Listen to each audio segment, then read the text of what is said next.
Assalamualaikum warahmatullahi wabarakatuh.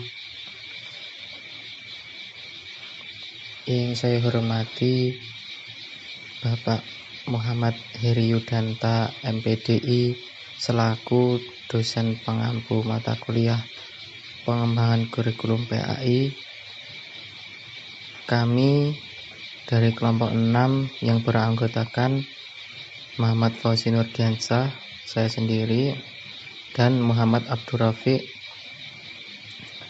Kami akan mempresentasikan makalah kami tentang filsafat pendidikan Islam dan implikasinya terhadap pengembangan kurikulum PAI. Yang pertama yaitu hakikat filsafat pendidikan Islam.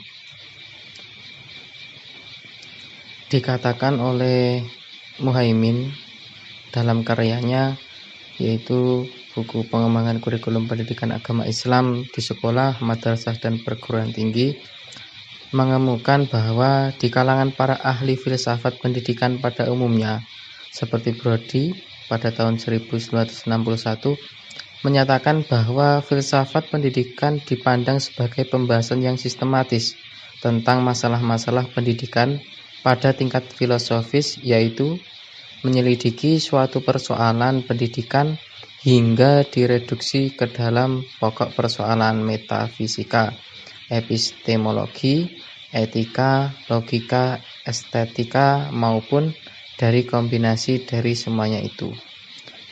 Dan dalam pembahasan filsafat pendidikan, persoalan-persoalan tersebut dapat disederhanakan ke dalam 3 persoalan pokok, yaitu metafisika atau ontologi, pandangan mengenai pengetahuan yang dipelajari oleh epistemologi, dan pandangan mengenai nilai yang dipelajari oleh aksiologi, termasuk di dalamnya yaitu etika dan estetika. Dan selanjutnya yaitu urgensi filsafat pendidikan Islam. Pendidikan merupakan persoalan hidup dan kehidupan manusia, dan seluruh proses hidup dan kehidupan manusia adalah proses pendidikan. Sebagai persoalan hidup, maka pendidikan dalam pengembangan konsep-konsepnya perlu menggunakan sistem pemikiran filsafat tersebut yang menyangkut metafisika, epistemologi, aksiologi, dan logika. Karena apa? Karena problem yang ada dalam lapangan pendidikan juga berada dalam lapangan filsafat tersebut. Karena itu, hubungan antar filsafat dan pendidikan sangatlah erat. Dengan demikian, filsafat dan mendidik adalah 2 tahap kegiatan, tapi dalam satu usaha. Berfilsafat yaitu memikirkan dengan seksama nilai-nilai dan cita-cita yang lebih baik, dan sedangkan mendidik adalah usaha merealisasikan nilai-nilai dan cita-cita itu dalam kehidupan dan kepribadian manusia. Selanjutnya yaitu tipologi pemikiran filsafat pendidikan Islam. Yang pertama yaitu perennial esensialis salafi. Tipologi perennial esensialis salafi yaitu sebuah tipologi yang lebih menonjolkan wawasan kependidikan Islam era salaf. Karena era salaf ini dianggap sebagai masyarakat yang ideal. Yang kedua yaitu perennial esensialis mazhabi.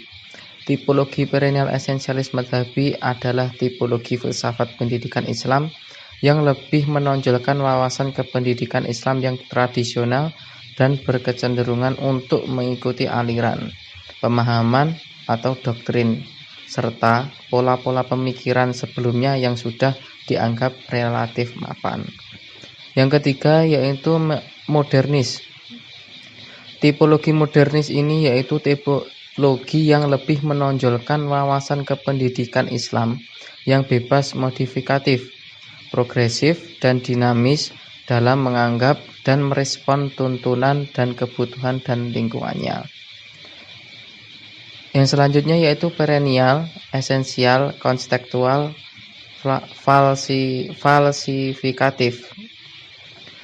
Tipologi perennial esensial kontekstual falsifikatif ini yaitu tipologi yang mengambil jalan tengah antara kembali ke masa lalu dengan jalan melakukan kontekstualisasi serta uji falsifikasi dan mengembangkan wawasan-wawasan kependidikan Islam masa sekarang selaras dengan tuntunan perkembangan ilmu pengetahuan dan teknologi serta perubahan sosial yang ada.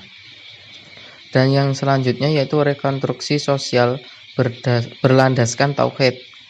Tipologi ini merupakan tipologi yang lebih menonjolkan sikap proaktif dan antipatifnya, sehingga tugas pendidikan adalah membuat agar manusia menjadi cakap dan selanjutnya mampu ikut bertanggung jawab terhadap pengembangan masyarakatnya.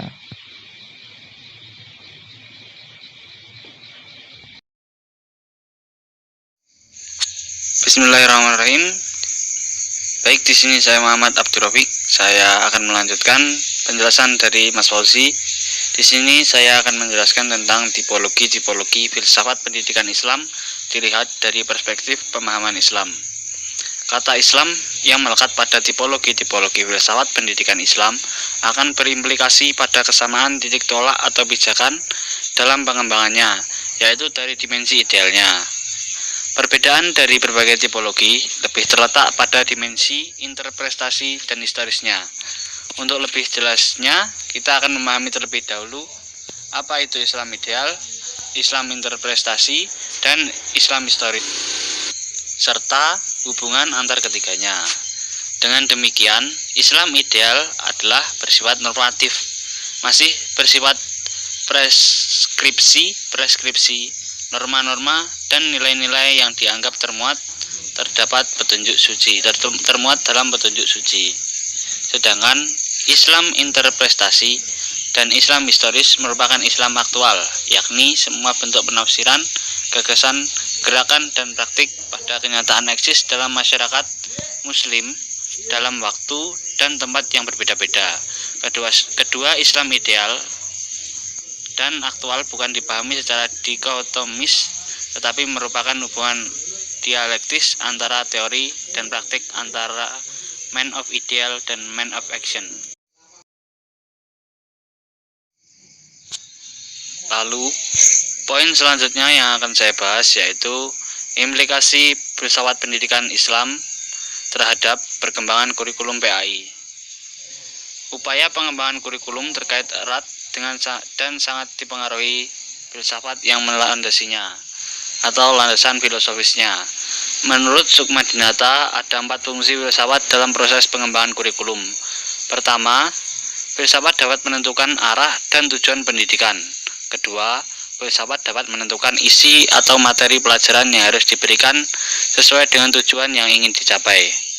Ketiga, filsafat dapat menentukan strategi atau cara mencapai tujuan.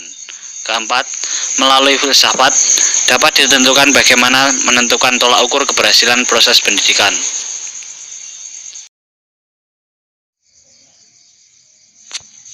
Jadi, dapat disimpulkan bahwa pengembangan kurikulum sangat dipengaruhi oleh adanya filsafat yang melandasinya, di mana filsafat adalah landasan filosofis dalam pengembangan kurikulum, seperti 4 fungsi filsafat dalam pengembangan kurikulum yang disampaikan oleh Sukmadinata tersebut.